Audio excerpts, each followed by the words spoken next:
Now we're rolling. Damage Plan MMA podcast. I'm Jason. As always, my co-host, the voice of MMA in Utah. What's up, dog? What up? How you feeling? I feel great. Yeah? Oh yeah. Feels So good. so if there was a day that I could tap you out, would today be the day? Like could I get you today? Nope. Even all drained with energy and not? Nope, I'm not drained. Yeah, we have to have our TikTok like, or this just isn't good. You know what it's called? TikTok light. I don't know. If you start doing the dances, it might be. I'll dance. Zack's gonna dance for you guys. It's coming. Oh, nice. Look at that. Look at the TikTok light. Now we just need to start doing the dances. I don't know if I did it right or not, but whatever. No, who knows? No, I feel good. Like, you know, you prepare the right way and you do things the right way. And that's kind of like one of the advantages of a quick turnaround fight, you know? Yeah. It wasn't too long ago since I fought, so it's not like I got super fat or anything.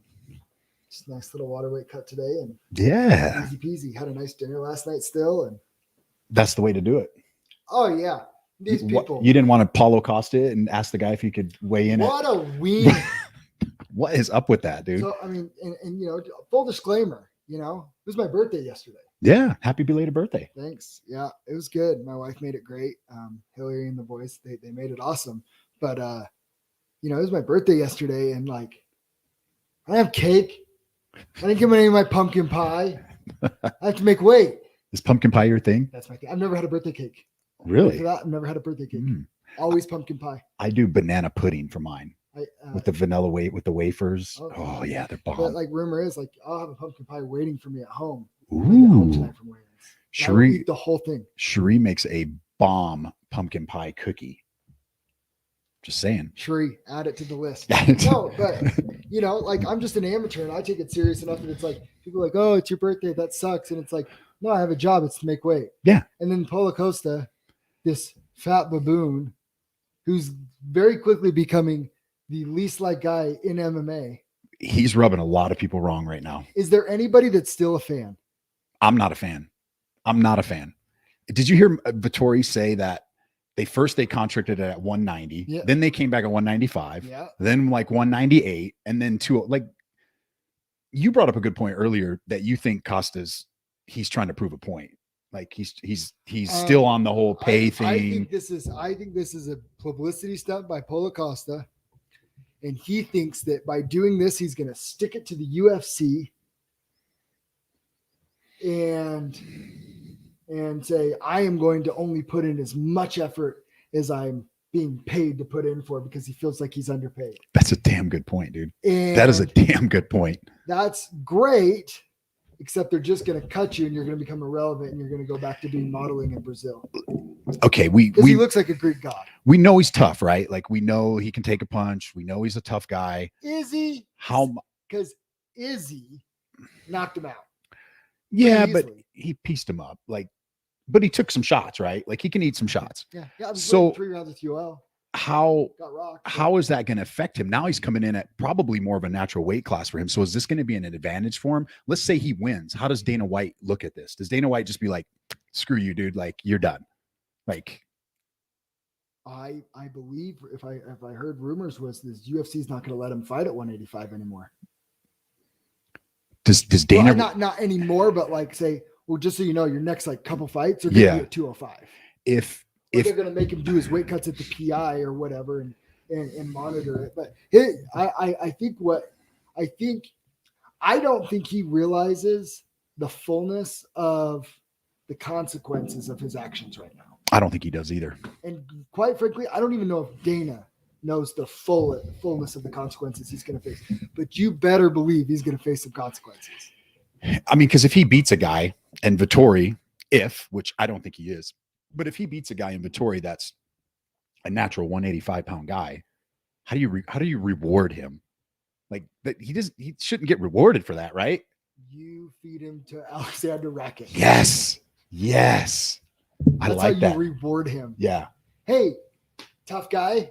You don't want to cut weight? You want to fight at 205? There you go. Or Yuri. You've had a year off.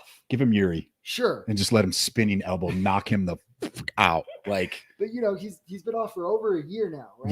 Yeah. You've had plenty of time we've known about this fight forever. Yeah. You're supposed to fight Robert Whitaker. Kelvin came in and saved the day on. Yeah. Like you shouldn't have been that heavy that you couldn't even made 195. There's a lot of red flags And in this no one. excuses. No, I had COVID. There's Yeah. no, oh, I had this. Oh, I've been sick. Oh, this, that, whatever. Like nothing. Just, nope, I don't want to do it. I think you nailed it. I think he's trying to prove a point that, okay, you're not going to pay me what I think I deserve to be paid. So I'm not going to bust my butt trying to make the weight. I am praying. Rich, My bank account is praying, and I'm praying that Vettori wins because I'm like all in on Vettori. which, I mean, this might be, and I'm not saying this is going to happen. I'm not an insider. I don't know anybody. Yeah. I'm not trying to predict the future here. But from his actions, I think there's a real chance Paulo Costa even throws this fight. You said that. And I okay. It would be so wild. There's You two. can see it, right? There's two ways of me looking at this. It's one is he's on his way out. Like he doesn't care. He wants to get cut. This is his way out. But then there's the other part of me is like, maybe he's just kind of playing the game. He's going to come in. He's not going to kill himself to make the weight. He's going to win the fight, which I don't think he is, but let's just say in his mind, he thinks he's going to go in there, knock the guy out. And then now he's back on the road again. So I have a question for you. Yeah. Where is Paulo Costa better than Marvin Vettori? I don't think he is. I don't. Vettori's never been finished. Vittori's He's tough. had 8 rounds with Israel Adesanya, not Yeah. finished. Yeah. So that tells me a level of fighter IQ, because to go the distance with Izzy, you have to have a high level fight IQ. Yeah. I give fight IQ to Vettori. Yeah. I give the kickboxing to Vettori. I give the overall wrestling to Vettori. I would imagine jiu-jitsu's probably. Is that extra weight going to play? Because even I haven't seen the face. I kind of saw the face off a little bit, but dude, Polo looks big. I mean, what's he going to come in at? 220? Probably.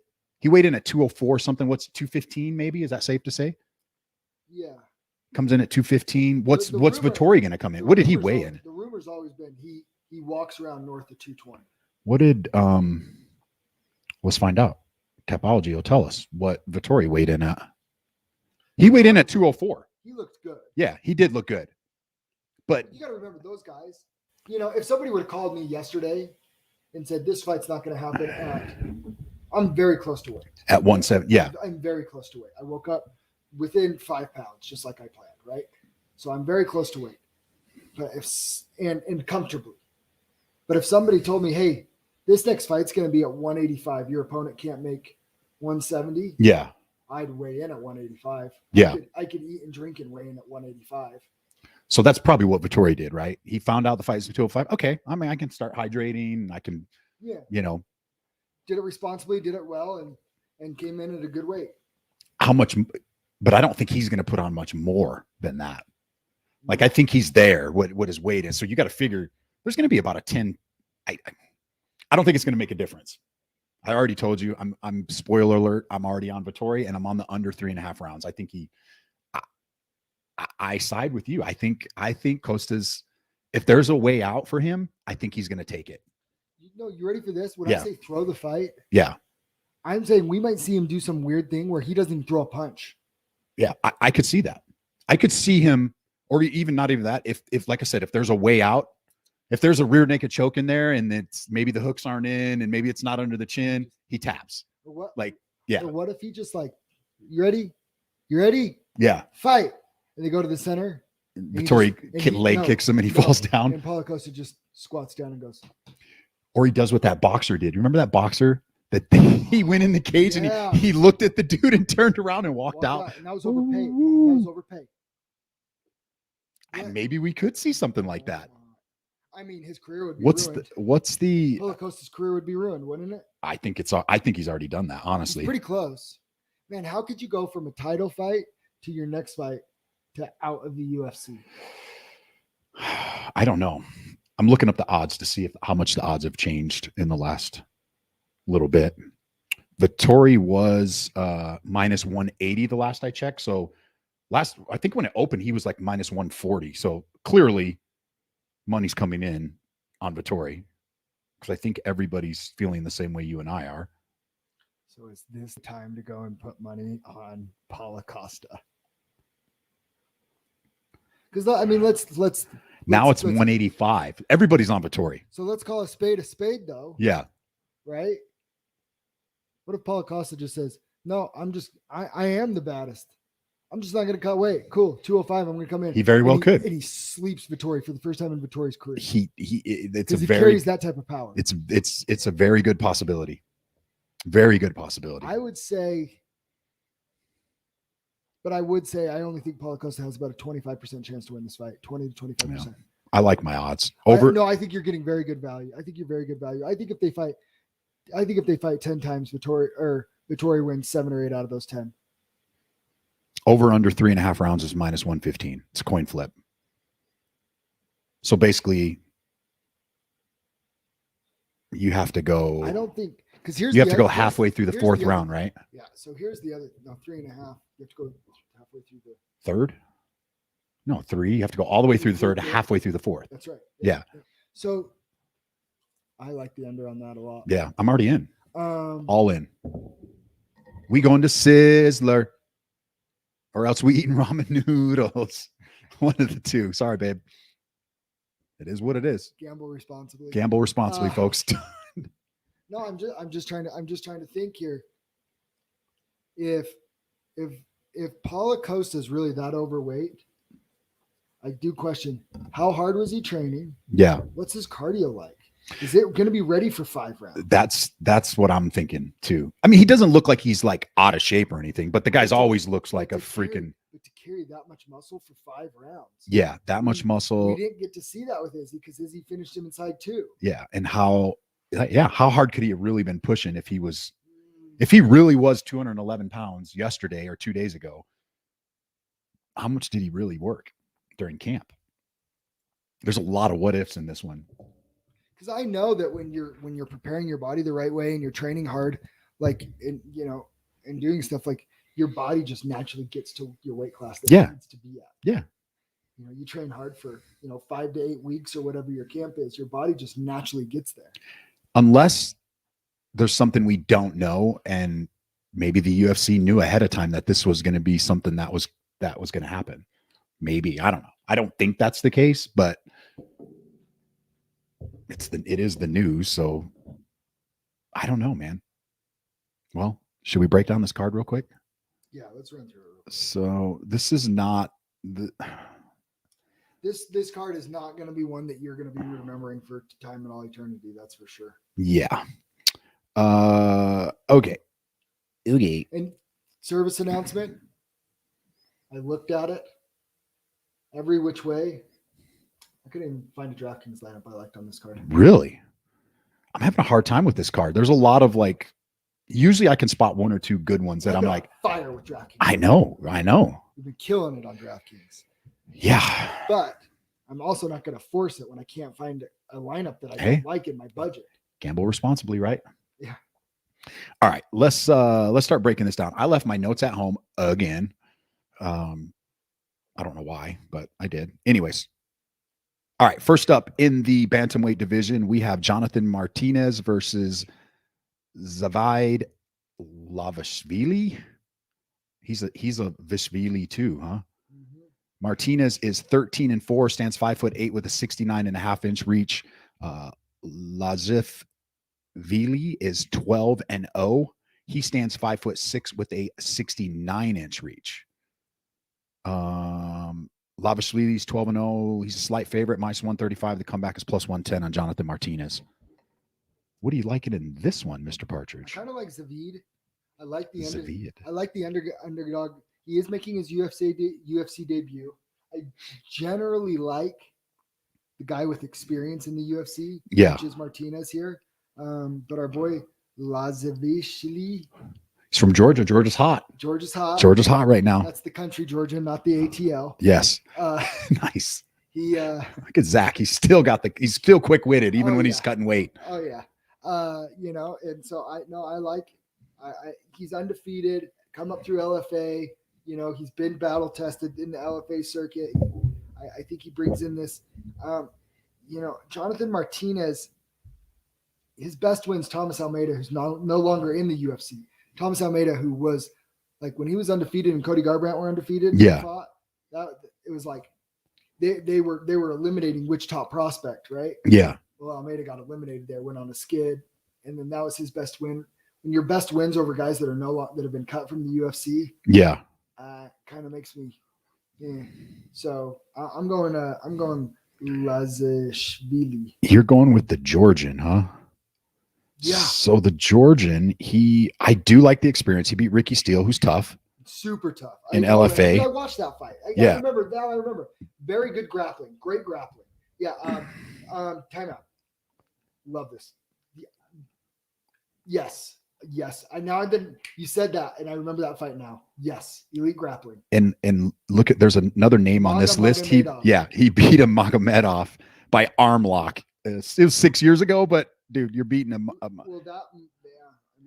But I don't know how accurate these are. I don't know how accurate these win-losses are. If you look at all of his wins, he hasn't fought anybody. And not until 2000. That can't be right. They can't just have they can't have the win. Because look at his win-losses of his opponents from 2011. No, that's wrong. And that happens a lot, especially outside the country. Yeah. Where the topology doesn't meet up. Like they don't sync up. I was looking for a way to take the underdog, and I'm not. I'm gonna ride with you. I'm gonna take the favorite from Georgia, Josh Hubert, Lazishvili. So we're both on Lavishvili. He wrestles him to death. Yep. All right, boom. All in. Cash it. Oh, Georgia Bulldog is gonna get it. All right. Next up in the strawweight division, we have Lavina Sosa, the Brazilian Gangsta, against Randa Marcos, Quiet Storm. Sosa is 14-3. She stands 5'3" with a 63-inch reach. Marcos is 10-11-1. She stands 5'4" with a 63.5-inch reach. I'd say pretty much coin flip. Sosa's a slight minus 125 favorite. Marcos, the comeback is plus 105. You want to know why this is a coin flip? Why? Because this is a fight to go to the bathroom break, put some burgers on the grill. You don't like the Brazilian Gangster? Do whatever. Oh my gosh, dude! Randa Marcos is 10-11. Bro. And on a 4-fight losing streak.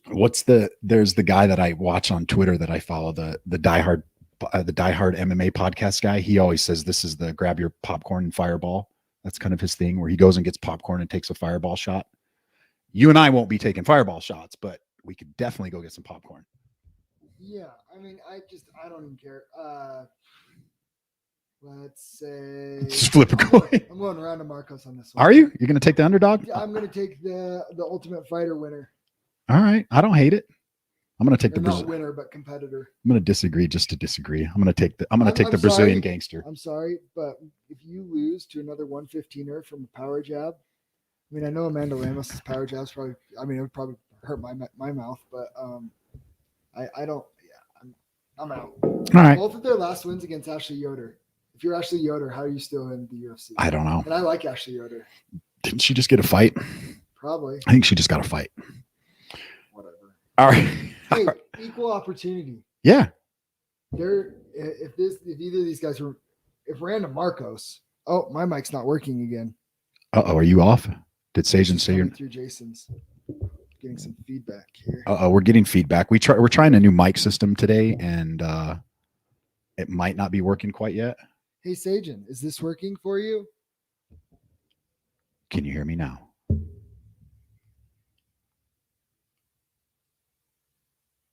He's texting. I see the bubbles. I can. This is another good reason to have Apple, folks. You know if somebody's texting you or not. So all you non-Apple people, get with the program. It's only coming the whole time. Did it sound bad? No, it just stopped. It just started sounding. Oh, Zack must have kicked. Short. I don't have a short. I was just kidding. I got too excited. What'd you do? I don't know. I didn't touch anything. I swear. All right. Can you hear me now?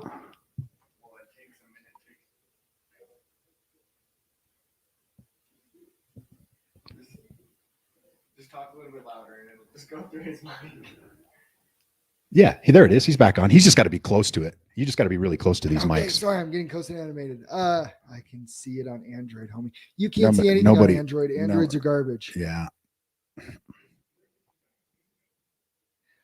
Mason thinks because he got his blue belt. Congratulations, Mason. But now he's talking big game now. Tap him out. Get him, Mason. Oh, he taps Get him. me all the time. He's huge. All right, let's break this down because don't you got to go in a minute? Yeah. All right. In the flyweight division, we got Jeff Molina, El Jefe, against Daniel Del Silva. Molina is 9-2, stands 5'6" with a 69-inch reach. De Silva is 11-1. He is 5'6", and I have no reach on here. I know where I'm going on this one. Yeah, so do I. Because what do? We Glory don't bet against the glory guys. Jeff Molina. Jeff Molina is a striking coach there, and he's a striking coach under James Krause. That's good enough for me, Jeff Molina. Cash it. Cash that. This should be a fun one. Kama Worthy and Jai Herbert. This is the who gets cut from the UFC. Is it really? They're both coming off 2 losses in a row. Which ones are worse? I don't know. They both fought kind of tough guys. Renato Moicano and then Francisco Trinaldo is who Jai Herbert lost to. Jamie Malarkey and Otman Azatar is who Worthy lost to. I think I'm going with Jai Herbert on this one. Jai Herbert. He's a -185 favorite. I think I like Jai Herbert on this one. Training partner of Leon Edwards. Trains with them in that camp. I'm gonna go Jai Herbert. We're in. I'm not even going to talk about it. I'm not even going to worry about it. I think Worthy, I left my notes at home, but isn't he training down at Syndicate right now? Yeah, he did this whole camp. Yeah, down at whole Syndicate. You know what? I'm going Worthy. I'm going to go Worthy. Okay. I don't hate it. Man, why not? All right. Next up in the middleweight division, we got Larino Staropoli Pepe against Jamie the Night Wolf Pickett. Staropoli is 9-4, stands 6'1" with a 71.5-inch reach. Pickett is 11-6, stands 6'2" with an 80-inch reach. So height reach advantage with Pickett. Dude, Pickett is one of those guys that you just look at him and you think he's going to just be a terror. And then he's kind of not. And then he's just not. I'm going Pepe on this one. I like Pepe on this one, but this is again another one that it's not one to write home about. This is another. Maybe just go put another bag of popcorn in the microwave and rock and roll. Yeah, there you go. Or have a cookie from the cookie bin. Ooh, shout out to the cookie bin. Next up in the strawweight division, we have Tabitha Reese, Baby Shark against Maria Oliveira Netta. Rishi is 5-1. She stands 5'1" with a 62-inch reach. Oliveira is 12-4. She stands 5'6" with a 69-inch reach. Who do you like in this one? Baby Shark. Is that who you like? Because you know what? You know what? Week, I don't. I'm actually liking Maria Oliveira on this one. I do too. And why I like her, I think we're on the same page with this. Yeah. We watched it last week. Maybe the more skilled fighter in Lupi Gudinha. We like Lupi. Love Lupi last week. Yeah. Large in part because she was just oversized. That was really it. Because I think overall, she's the better fighter. Had she been fighting at a regular weight class, I think she's a better fighter. She's the better fighter. So, and I just think 5'1" to 5'6" is too hard to overcome. Especially at their level. I think as you start getting higher in level and start leveling up, that it's not as important. But at this level, at those odds, I'm taking the 2-1 underdog. Netta, boom, cash it, underdog. Next up in the lightweight division, Mason the Dragon Jones has got a fight against David Onama. Mason Jones. All in on Mason Jones? Well, he's -500. This guy's a stud. Yeah, he is a stud. He came from Cage Warriors? Yeah. Was he the Cage Warriors champion, right? Yeah, he's a stud. All right. Stud. Next up, we got Jun Young Park against Gregory Rodriguez. In the middleweight division, this is an interesting fight. Young Park, 5'10" with a 73-inch reach. RoboCop is 6'3" with a 76-inch reach. Coin flip. The Iron Turtle versus RoboCop. The Iron Turtle.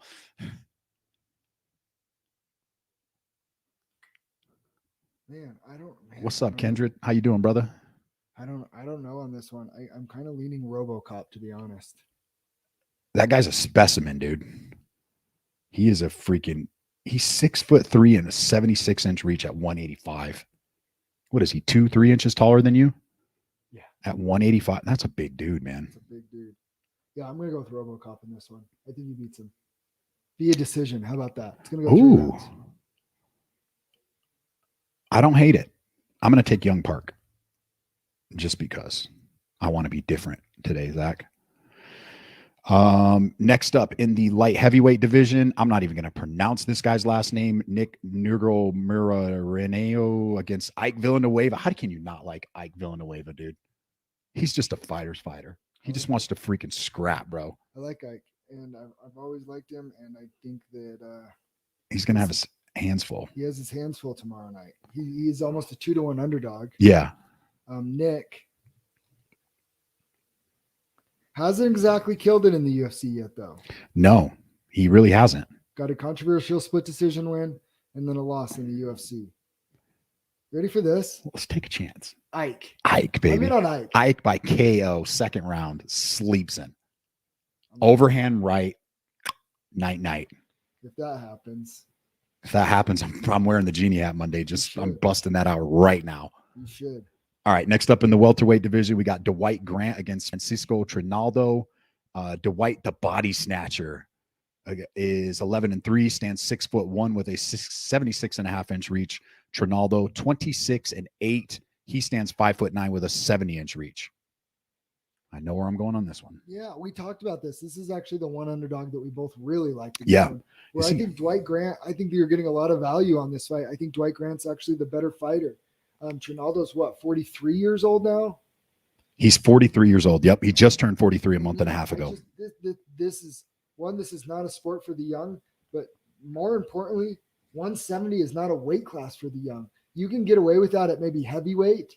You cannot with these elite athletes at 170. Yeah. I think Dwight Grant will be able to put a pace on him that he just won't be able to hang with. Dwight Grant's not a spring chicken either. He's 37, but I'm sorry, but you hit over 40, which I am. There's a big difference. Like you start feeling things a little different. Your body's aching a little more. Now, I know. Like there's a big difference, man. Feel different. Yeah.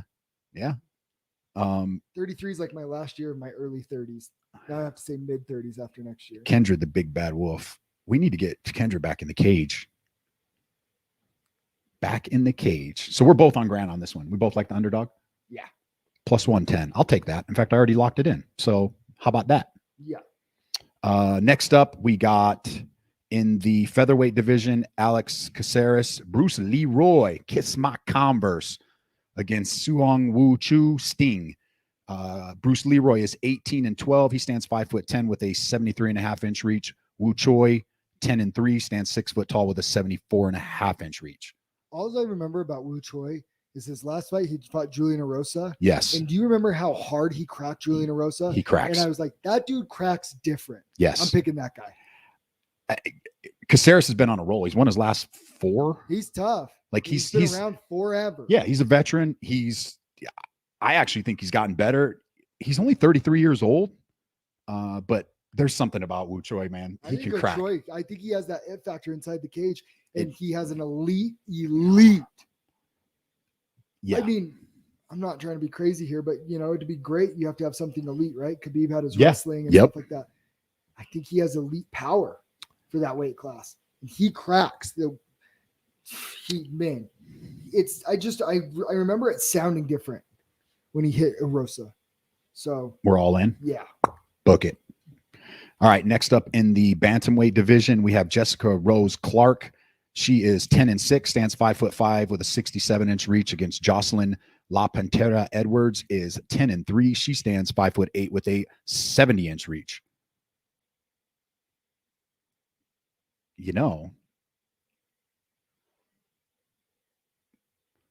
Jessica, she's definitely fought the tougher competition. Yeah, I'm all in on Jessica Rose Clark. I think she cruises to a decision rather easily in this fight. I think her experience is just way surpasses Jocelyn's here. Sorry, Jocelyn. Man, this is a tough one. I'm going to go with Rose Clark too, but I think Rose Clark cruises in this fight. I don't know if she cruises. I actually think it's close. Okay. But I'm gonna stick with you on the Rose Clark, but I think it's going to be closer than the odds say. Next up in the co-main event in the lightweight division, we got Grant Dawson against KGD against Ricky the Gladiator Glenn. Dawson is 5'10" with a 72-inch reach. Ricky Glenn is 6 foot tall. Don't call him Richard, with a 70.5-inch reach. Did you see that? I did. I really liked Dawson coming back and saying, "Hey, look, man, I didn't know. Like, I apologize. Like, I like There's that." A little bit of bad beef there. He didn't know. He didn't know. He was his apologized. brother or something. Didn't like to be called Richard, his friend, whoever it was. He thought he I don't was hate making that. a goof. Yeah, I don't hate Grant that. Dawson kills him. You think he kills him? He kills him. We don't bet against the Glory MMA guys. Nope. All right. We already really talked about the main event. I'm on Vettori. I like the under. I don't think Costa's head's in it. If he proves me wrong, he proves me wrong. I think Vettori puts him out inside 3 rounds. I want to know if there's somebody out there make a case for Costa. Like, trust me, We should clip this. If there is somebody out there that can give us a case of why they're still a fan of Paulo Costa, I would love to hear it. Because as far as I'm concerned, he lost to Izzy, did nothing but make excuses. Yep. Pulled out of a fight with Whitaker, whatever. Takes this fight with Vettori and disrespects the division, the sport, Vettori, the promotion, everything. It almost feels like he's trying to sabotage the card to getting cut from the UFC at this point. If somebody has a different point of view, I want to hear it, because you know how we are. We like to, we're usually down the middle. We usually try to make a case for that. Like, okay, there's something if there was here a case to be made for him, I would love to make it.